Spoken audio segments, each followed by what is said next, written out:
that I am simply here.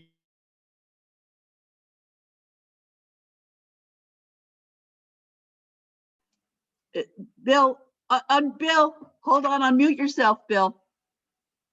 Bill, you got muted by the co-host. Okay, there you go. Okay, sorry.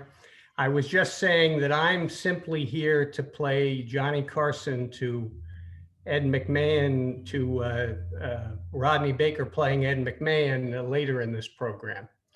I'm really only here because Sue Meller, who got me interested in Vista's lifelong learning in the first place, remembered my talk of April 9th of 18 to the Docent Council that was entitled Time, Progress, and Yankee Ingenuity, the Legacy of Eli Terry and Seth Thomas.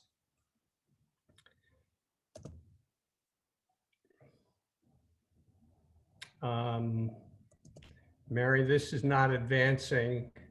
Tell me how I guess I should get rid of gallery view. Maybe that helps. I don't know. No, that shouldn't have anything to do with it. If you're hitting the enter key or your cursor, make sure that your cursor is on your PowerPoint. It is. Okay, now hit the enter key. Nothing. Hit click. You mean click? Just click your mouse, yeah. Now hit enter? Yeah, try hitting enter. There you go. There you go, okay. There was a trick, okay. As many of you know, Sue would be a great promoter or a great agent. So I thank Sue for getting me this gig, so to speak. The talk back then was accompanied by handouts with the text of the talk and as well a kind of a written would-be tour of the sites of cultural and historic interest in North Central and Northeastern Connecticut. And you see here that the cities involved with towns really involved with early Connecticut clocks were Thomaston, Plymouth, and Bristol. And here is downtown Bristol, All Heart, bristolallheart.com, asking you to support the restoration of their historic Main Street. Bristol is a town that is now best known as the home of ESPN, the sports network, but it's also home to this fabulous American Clock and Watch Museum. And the motto of Bristol is, by its clocks, Bristol regulates the world. That talk back then began with an overview of keeping time over the centuries, and that's all you hear today from that talk. But believe me, today's talk is hardly a work of scholarship. First of all, the title, It's About Time, when proposed to me, sounded so familiar, but I couldn't place it. And then I learned from our bisnoshallgallery.com, which I consulted, which I strongly commend you consult, that it was the name that David Bisno gave to his original seminar, Two Vistas, of years ago. As you probably know, David was an ophthalmologist, and in his honor, I present the following slide, for which I beg your indulgence in advance. Hope you all can see that. I'm not sure I'm connected to you, so I'm going to... You're connected. You're doing fine, Bill. We're all muted, so that's why you don't hear us. That's why there wasn't a reaction. Okay, well, hope I haven't offended folks. Anyway, I did think it was appropriate for an ophthalmologist.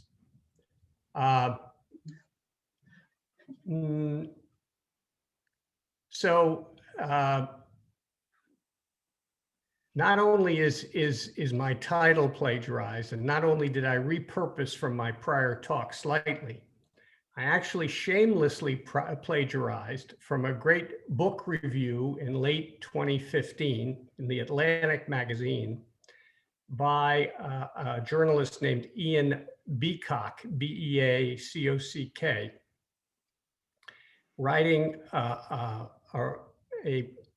review of a book, calling it, quote, a brief history of parenthesis modern, close parenthesis time.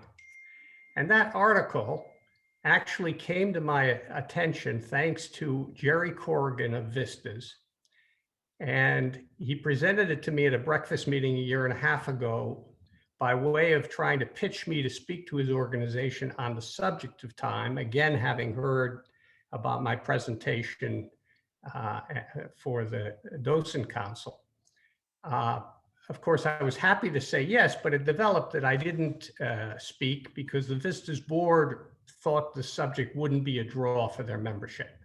But in gratitude for his offer and this article, I invited Jerry to attend today, and I'm glad he's on this call now. Finally, as to thank yous, I want to salute, of course, Aparna Rao for doing a much better job than Lillian Liu and I in read, research, and discuss. More vibrant and fun than it has ever been, what with this Zoom programming and her knack at finding speakers. The courthouse docents in the audience know about the Tower Gallery and its Tower Clock and its gallery, and are obviously more sophisticated than most audiences on the subject of time. But I hope this proves to be a useful half hour. Before I begin, I want to thank all the people behind the clock gallery, of course, the Business and Charles for their generosity and leadership, Ed and Charles Lister for the murals, Robert Uli, county architect, Rodney Baker and Sue Miller on behalf of the courthouse docents, and Mostyn Gale and Brian Mumford for all their invaluable attention to the clock. And while I'm acknowledging people, I want to thank Mary Folsom, not only as Docent Council President, but as one of the 6 or more outstanding docents, some of them new, some of them not so new, who during this pandemic have so brilliantly created the opportunity for people to take multiple virtual self-guided tours of the courthouse. As you know, exterior presently, but with plans for an interior mural room tour and a historical time line soon to follow. And indeed, these tours can be taken standing inside the building once it opens, outside it, or on the internet from any corner of the earth at any time, accessible on your smartphone, tablet, or computer. Please go visit these tours on sbcourthouse.org. We think you'll love it. But now let me go to the subject of time.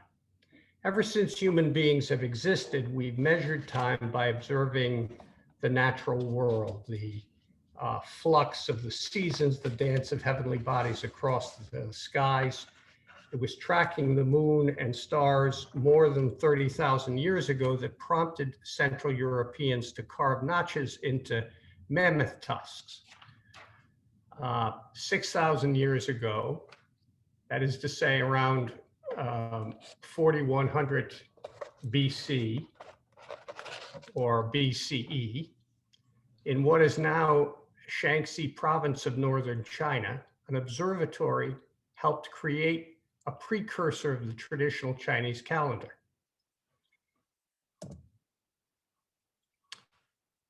Here, at least as old as the pyramids at 2500 BC, was Stonehenge of southwest England, with its circles of 25-ton stones. Among other things, it celebrated the midsummer and midwinter solstices with festivals that included processions and feasts. Early agrarian societies connected the passage of time to the rhythms of nature, such as the rising and setting of the sun, the phases of the moon, the changing seasons, etc. Lengths of time were measured according to the time to complete a task. to bake bread, plant acreage, etc. But then around 4,000 years ago, the Sumerians, a Mesopotamian civilization before Babylon, developed the base 60 times system with a 60-second minute and a 60-minute hour. But of course, this was not all universally adopted, as you see from this slide from the Bristol Museum regarding Japan. The key feature here is that in Japan, the length of an hour depended on the season. When therefore hours are mentioned in connection with Japanese clocks, it must be borne in mind that not only are these hours not of 60 minutes, but they are of a period of time always changing in their duration. So obviously, Sumerian contribution hadn't gotten to Japan. Our clock gallery's display signage tells us the word clock derives from the Latin cloca, meaning bell, and thus I assume the derivation of the word cloche in French for bell. Our signage also says the first mechanical clocks were invented in England before 1300. And in my travels, I came across this clock in Salisbury Cathedral with a sign that tells us that it was made in or before 1386 and is, by their lights anyway, probably the oldest working clock in existence.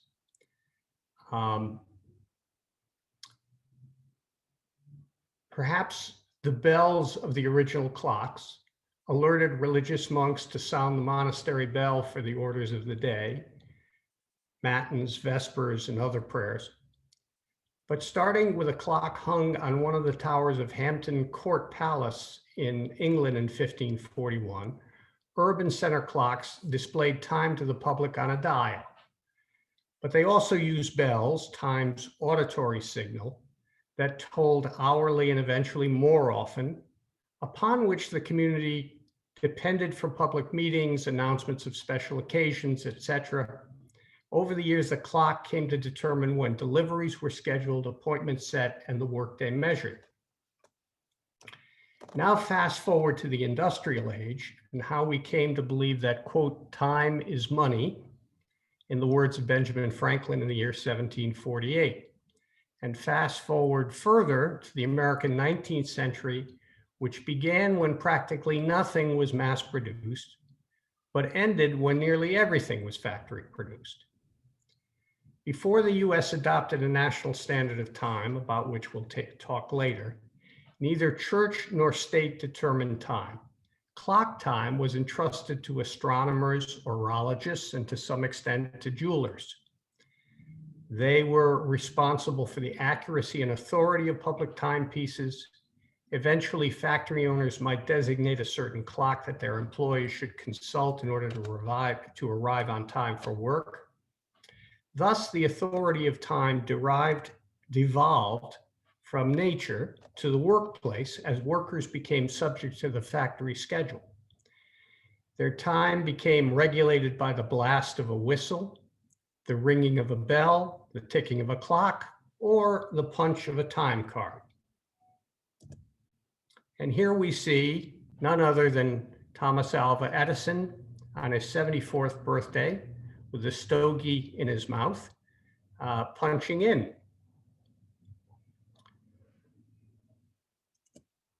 Here's another commentary on punching in. Keep punching, and you see the allusion to Hitler. This dates from 1943. Sometimes patriotism also has a flavor of propaganda. But this was obviously on the minds of workers in 1943.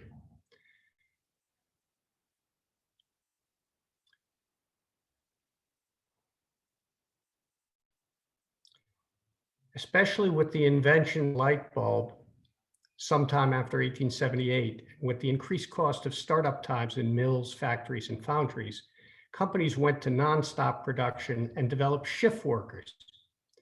Wages went from being based on, quote, piecework, unquote, to being based on hours clocked. And here are two people who are likely employed by virtue of wages paid at such workplaces. Each is a knocker-up or a knocker-upper, hired in the era before alarm clocks were affordable or reliable to wrap, or in the first case, cause to be wrapped, on the client's door or window and not leave until the worker was fully awake. Police and constables often supplemented their income performing such tasks during early morning patrols. Such employment generally disappeared in the early 1950s.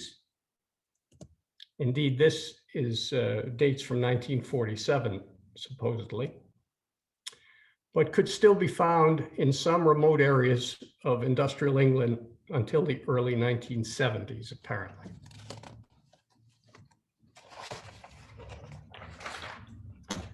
Back to the subject of time more broadly. Time isn't as natural or as objective as it seems. Indeed, our sense of time has everything to do with how we relate to one another and understand our place in the universe. Judeo-Christian societies learned to perceive historical time as linear and unidirectional, whereas the Inca and Mayans drew different cosmologies from different tales, cyclical and continuous. Time, in other words, has always been a product of human imagination and always a source of political power. Julius Caesar proved himself to be aware of this when he shuffled the Roman calendar in 46 BCE to insulate it from the priesthood. Joseph Stalin thought the weekend was a bourgeois luxury, so he abolished it in 1929 in a bid to transform ordinary Russians into good communists. Today, we take our global system of timekeeping largely for granted. 24 time zones rippling serenely outward from Greenwich, a year of 12 months divided into 52 weeks, recognized from London to Shanghai to New York. The much loathed semi-annual change of the clock to accommodate daylight savings time. But in fact, we need reminding that standardization and simultaneity had to be invented.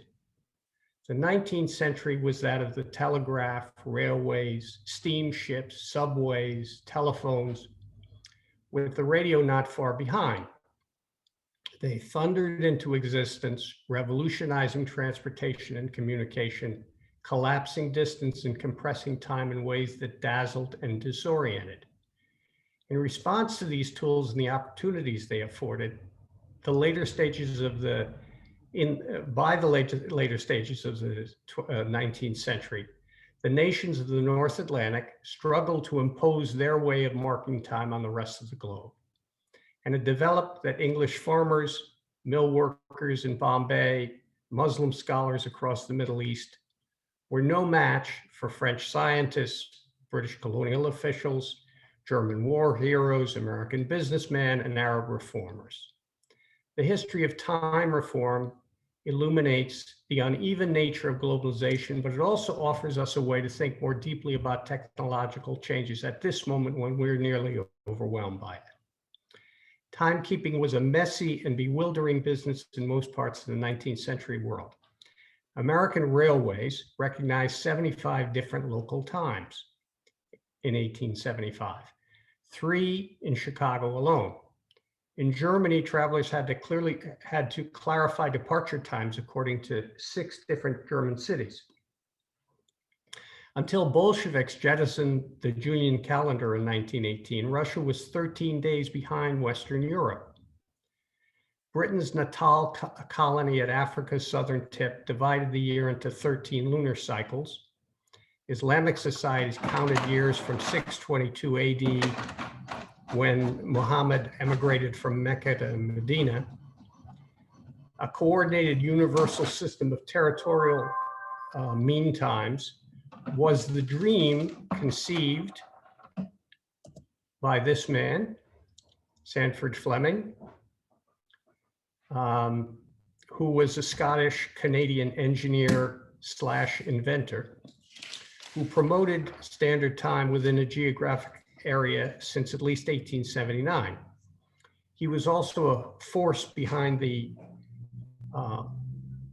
holding of the 1884 International Prime Meridian Conference in Washington, D.C. that endorsed Fleming's preference for the so-called universal day or 24-hour clock time designation and accepted a different version of universal time, but still a world of 24 time zones, each with a single mean time that was determined by astronomers at Greenwich's Royal Observatory, which was declared prime meridian for measuring longitude.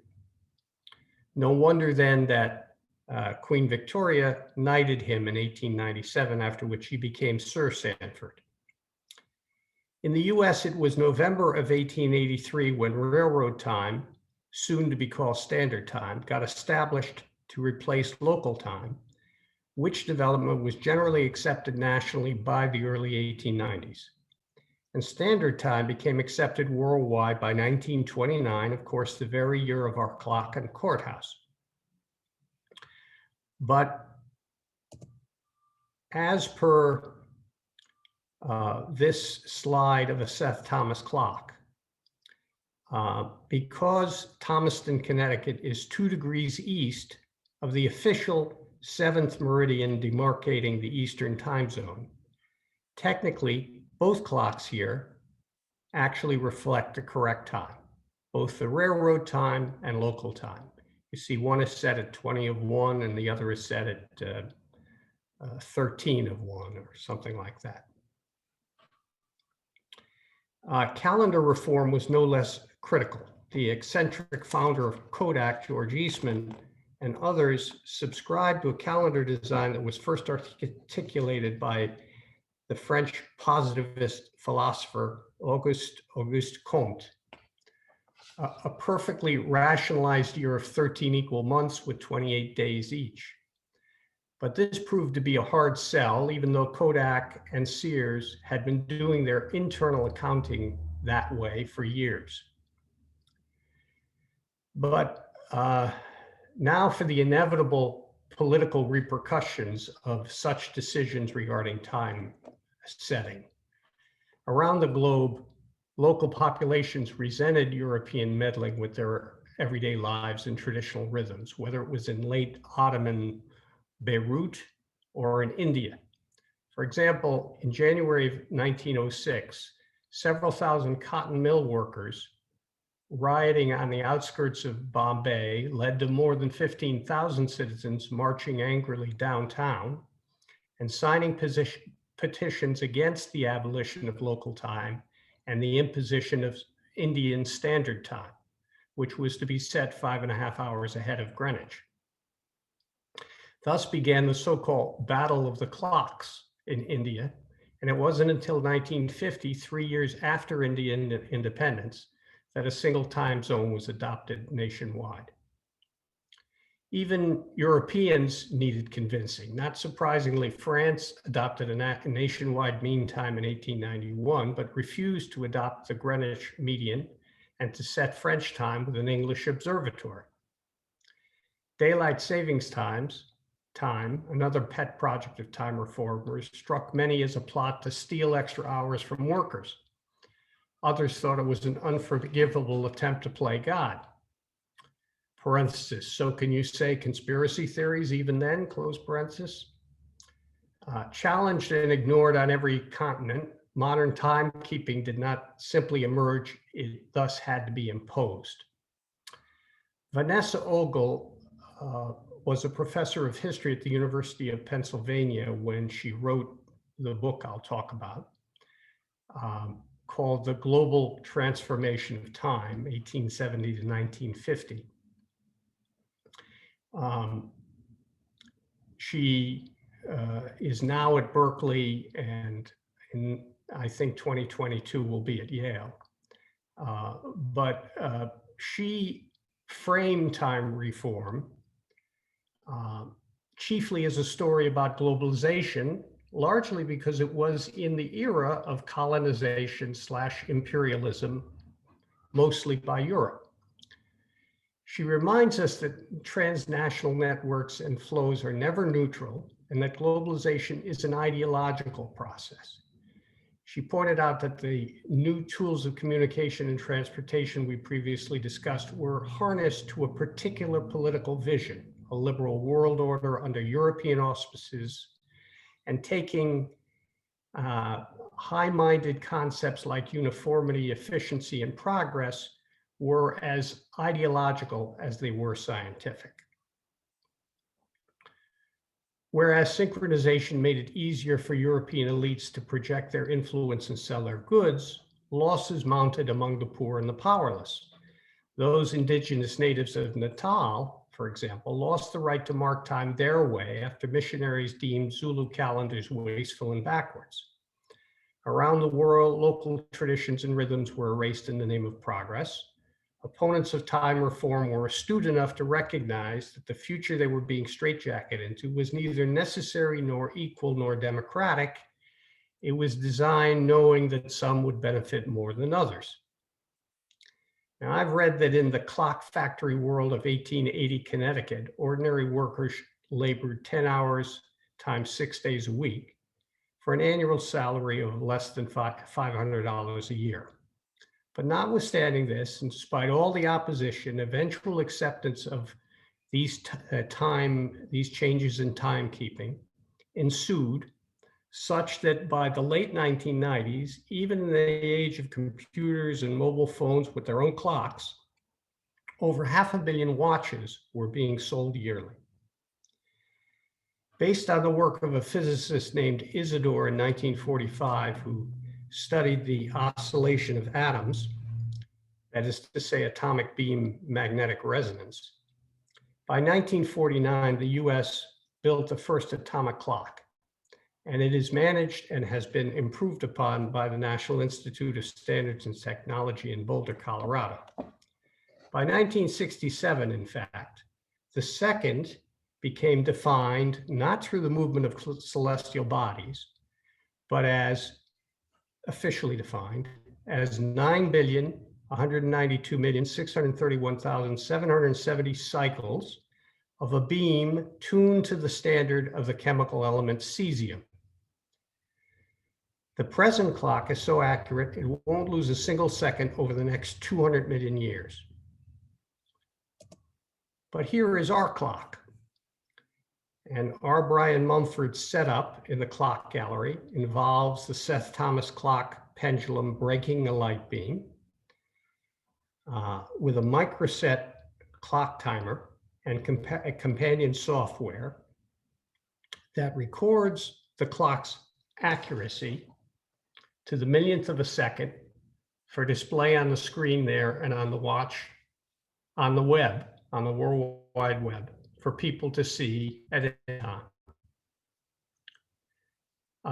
If you see here at the highest part of the screen in the middle, under target rate, the average error looks like it's 3.7 seconds per week. But Rodney tells me it's less than a millisecond. I believe he said a millisecond a day. He can clarify that. So it's very, very accurate. A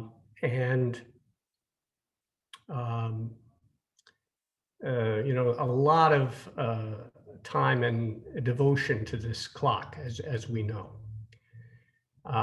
Wow factor aside, the truth is that the vocabulary of technological change in the late 20th and early 21st century is just as unassailable and just as blindly, quote, progressive, unquote, as those of the 19th century. From Google to Grubhub to this very Zoom meeting that we're on now, digital innovations offer ease and improvement, less wasted time, more information, greater and more meaningful connection with the world around us. But though this language is soaring and optimistic, it also makes certain political assumptions about who we are and how we should live together. I end with the quote from the notorious workaholic Thomas Alva Edison, and I suspect we would all agree with this. The thing with which I lose patience most is the clock. Its hands move too fast.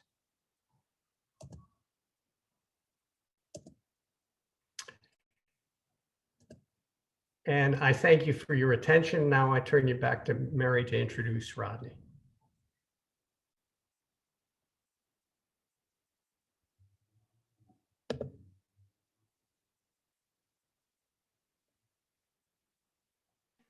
I always telling people to unmute. I didn't do it myself. So, all right. Thank you, Bill. It was very interesting. And I guess it's probably best if we just do Q&A at the very end for both you and Rodney. Rodney and Robert had some screen sharing he wanted to do for Rodney's talk. And let me put you on, I'll get myself in the gallery view so I can see what Rodney's doing. There you are. Oh, and you're all bright and cheery and smiley. So do you have, is Robert going to start sharing his screen and you can start talking? Not just yet. I Okay. have to get him. Do you want me to do rabbit tricks and shadow tricks and so on? No, I'm ready to start if you'd like. I can start gabbing away. Well, what is your synchronization with Robert sharing? Would you rather, do you have some parts you have before he shares? Or I can, we can fill the time till he's ready. It's up to you. Rodney will give me the clue when he wants me to share the screen. Oh, okay, go ahead, talk. I'll give him a thumbs up when it's time for him to share. Okay, I didn't realize that. I thought that was, yeah, there you are. Now I have you on full view. All right. Yeah. Okay, so I'm going to talk about grandfather clocks and why they're these fabulous tall, long case clocks, tall case clocks, floor clocks have all been named grandfather clocks. I mean, why? We've all known them. I believe you all have. I mean, I certainly have known them, these beautiful clocks that are tall and stately as grandfather clocks. But how did they acquire that name? That's something I never actually thought about until I found out why. And it's kind of a fun story. So how many of you own or have a family member or a friend that actually has a grandfather clock in their house? All right, yeah. Well, being a clock nut, I have 3 grandfather clocks. Actually, one of them isn't really a grandfather clock. It's known as a grandmother clock because it's half the size of the other 2 that are 7.5 feet tall. So it's a very interesting story, and I'm really happy that I get this opportunity to share it with you. So previously known as long case clocks, tall case clocks, floor clocks, and a couple other names. One of them is kind of interesting because of their shape and size and length. They were referred to as coffin clocks. And I have a picture of some gentlemen carrying one out of the Seth Thomas factory, if you will, with a clock that looks just like a coffin in its case. Anyway, so why grandfather clock? All right, we're going to go back to 1875.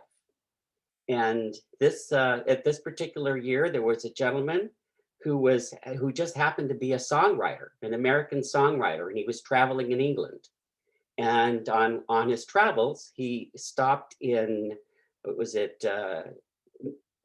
Let's see, what was the name of the town? Anyway, New Yorkshire, and checked into a hotel, the George Hotel, and in the lobby of this hotel was this fabulous, stately, grand clock that he was fascinated to see this clock. It was absolutely beautiful. And the problem was, there was a problem, it wasn't working. And he wondered why this beautiful clock in this hotel wasn't working. So he asked the clerk, and he got the proprietor, and they asked questions about, what's going on with this clock? It's so stately, so beautiful. Why isn't it working? And hence the story. So the story goes that the previous owners, the Jenkins brothers, the 2 brothers, owned and operated the hotel, and they had this clock in the lobby, which ran so beautifully, so accurately, it was almost perfect. And time went by, and eventually one of the two brothers passed away.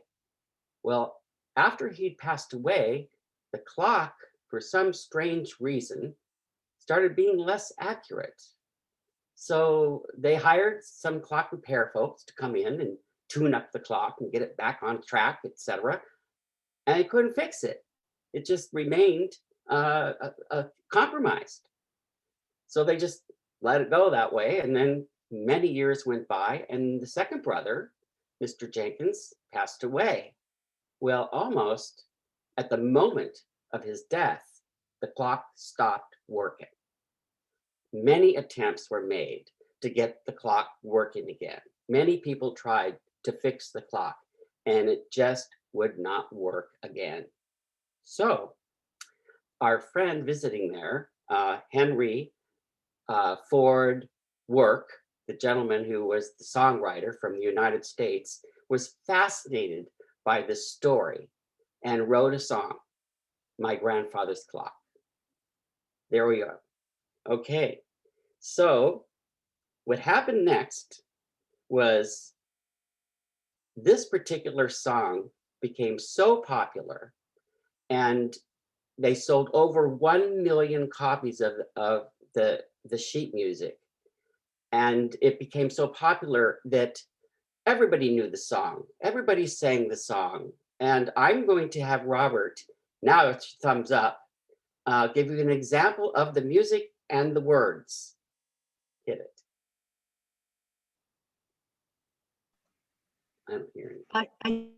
Oh, Robert, I think you have to, there you go.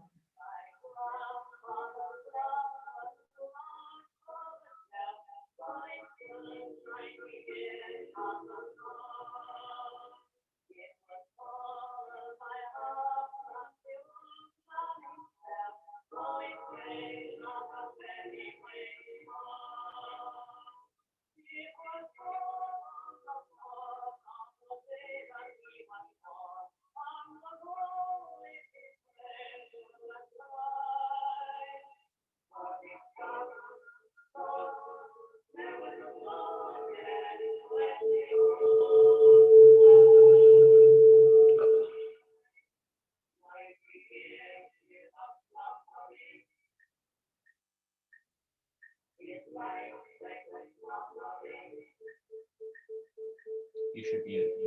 Oh.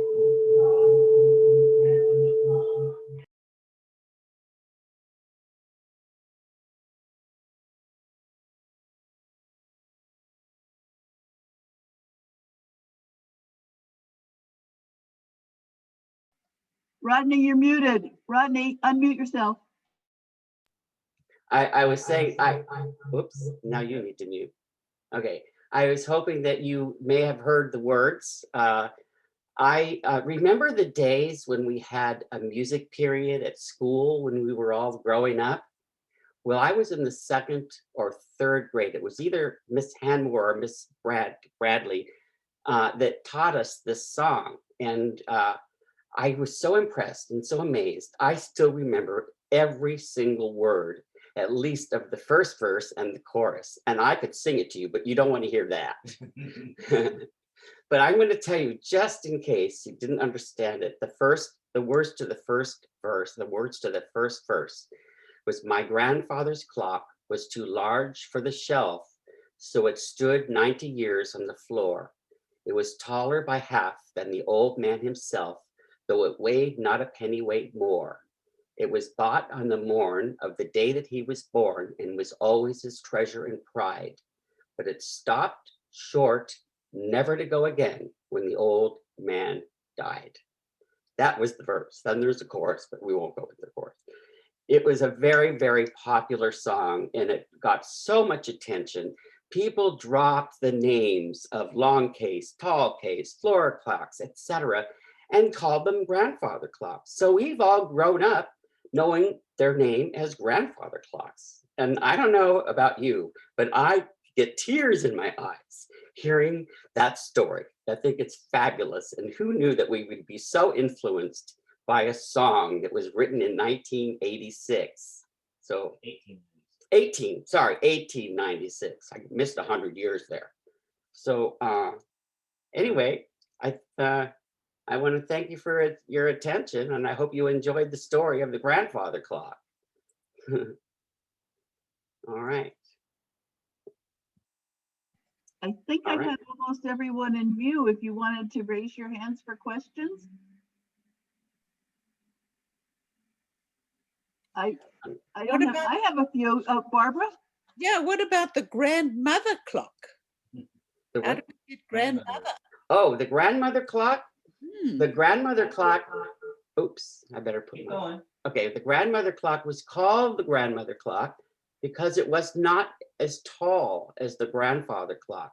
I have one in my home, and it's about 5 feet, 5.5 feet, as opposed to 7.5 feet. So Okay, that's why I've been told they've been called grandmother's clocks. thank you. It's rather a sexist. You could say that that's a sexist. I had kind of a comment and a question for Bill. One was, well, maybe I'm showing age when you talk about remembering songs. Does anyone remember the kids in Bristol are sharp as a pistol when they do the Bristol stomp? No, that was a popular teenage song. The Bristol, I guess it wasn't that popular across the country, but that was back in the 60s.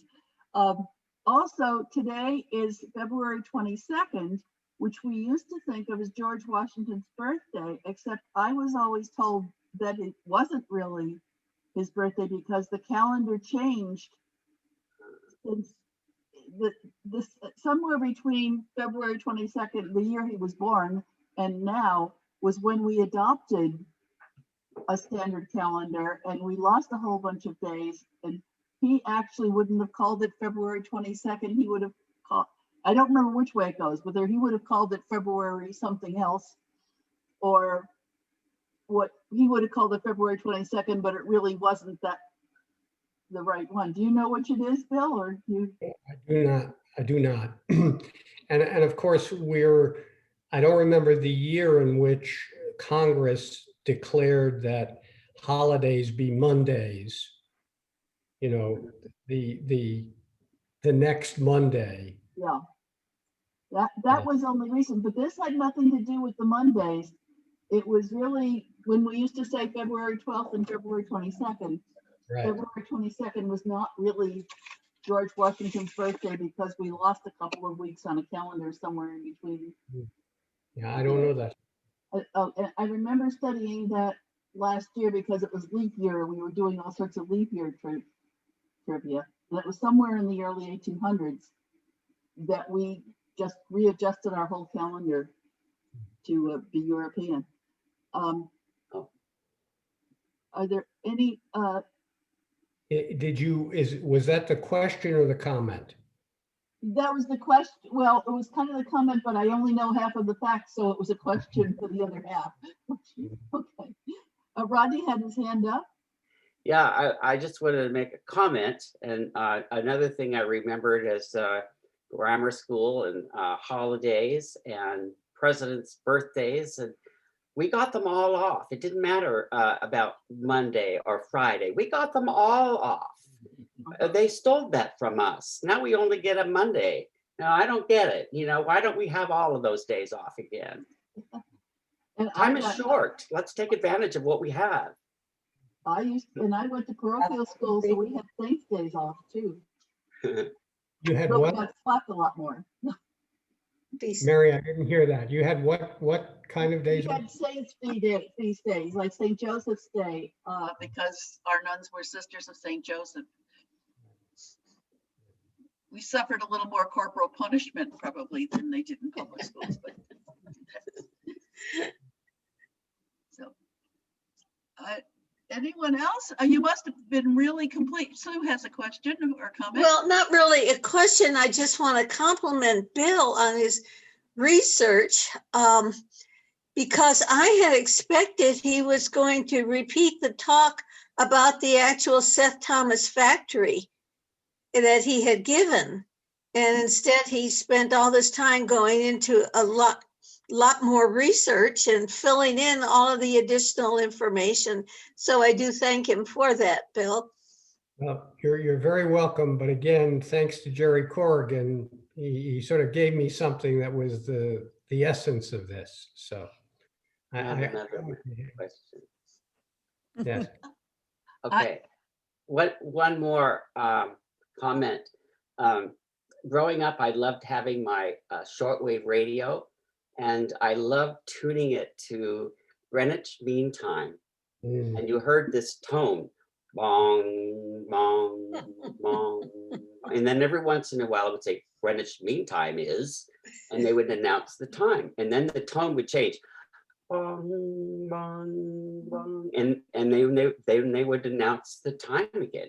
Now it's coordinated universal time, not Greenwich Mean Time anymore. I thought, when did we get the audacity to tell the time for the universe? Oh, well, wasn't there, because it had to do with the longitude contest, didn't it? Oh, That it was an Englishman. I don't know. Gerald may, John Harrison. Oh, John yes, that's Harrison. what. Mhm. but is that how? It was absolutely necessary in order for a ship to be able to have a clock on board set to Greenwich time so that they could determine their longitude. Latitude was easy, but longitude was very difficult. Yeah. and another one. Yes, Yes. yes, So Rodney. actually, this gentleman won a competition Yeah. for the first person to come up with a solution for this problem. Mhm. And he did, but he was not well known in this particular community of horologists. But he won, he did it, he achieved this. And it took a long time for him to get the reward, financial reward that was guaranteed to the winner, but he eventually did get that. Yeah, wasn't there someone else also claiming the award at the time? I read the book a long There were a time. number of competitors Yeah. using different clocks. But Mhm. what really made it important was that there was a whole fleet of English ships that went aground because they were not able to determine the longitude. And that is when the king said, yeah, we really got to come up with some means. to do it. If you go to Greenwich today, you can see all three of his clocks at the Yeah. museum there. I have. Yeah. Me too. And when I went, they put them by the museum gift shop, I guess. So you wanted to go see it, so then you'd be there, maybe you'd buy some gifts. I bought earrings to. Yeah, pretty smart of them. So, I think I just All- bought a postcard. All tours ended. Does anyone know how we adopted the Westminster? Well, I imagine Westminster adopted the Westminster chimes, because that's pretty universal, isn't it? Well, our own clock tower copied it from the Stork Tower. Right, but I mean, growing up, my local church played the Westminster Oh, chime. sure, Their sure. Right. clock, so it's Sure. universal. It's Yeah, it is. Well, I have a clock now. My grandmother clock has a little lever on it, and you can change it from Westminster to Canterbury. So there is Oh, another Oh. one that's Canterbury chimes. well, sing which that one I for never us, really Rodney. heard I don't know before the till I got the Canterbury. grandmother clock. How does it go? Oh, I can't sing that either. You wouldn't want to hear this. Rodney, if you're a clock person, do you know my friend John Kirk? I do not. Really? Okay. He Not had yet. He has 4 or 5 grandfather clocks in his living room. And then if you walk around the house, he's got like 2 or 3 in other places.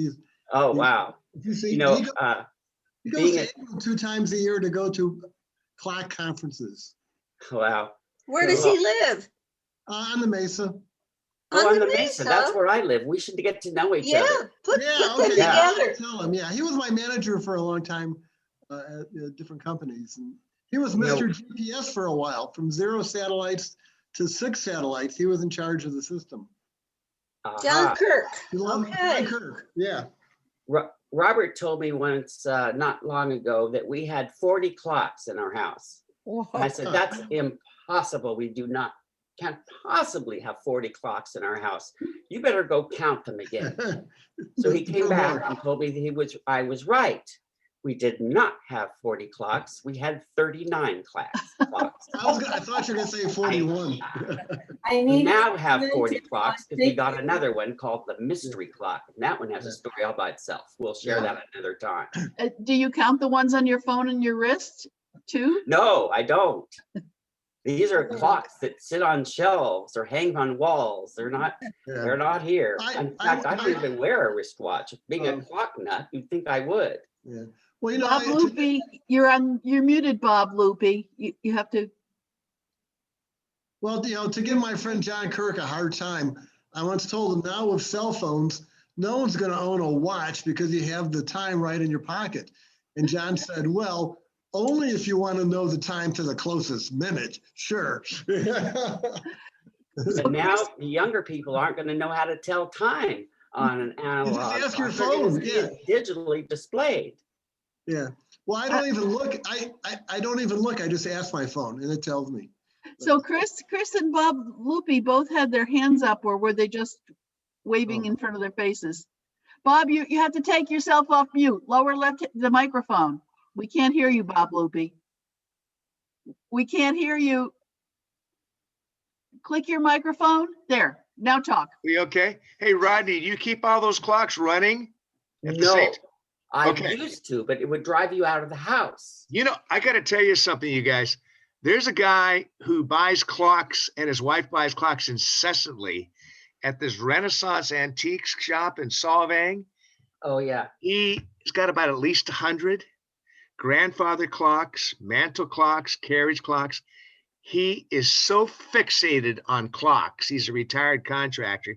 He comes in there every week to visit the owner. And by and large, he buys one every week. I asked, do you live in a warehouse? He says, well, we should have a warehouse because everything's jammed around us. And I said, how do you keep going with all that, all those clocks striking? He said, oh, most of them are off. Most of them are off. I told heard the about owner. another gentleman. I got to say one thing. I told the owner, who's a friend of mine, I said, he loves selling clocks, the owner. He says, don't ever tell your friend he needs a psychiatrist. Otherwise, you'll never sell a clock again. He laughed. I have another friend that is with the NAWCC, the National Association of Watch and Clock Collectors, which Robert and I are members of. And this gentleman has so many clocks, he doesn't have any more room to put them in his home. So he keeps some of them, get ready for this one, in the oven. Oh my God. I guess he doesn't bake much. Apparently the not. microwave. Yeah. Has he given you a number, Rodney? Yes. How many?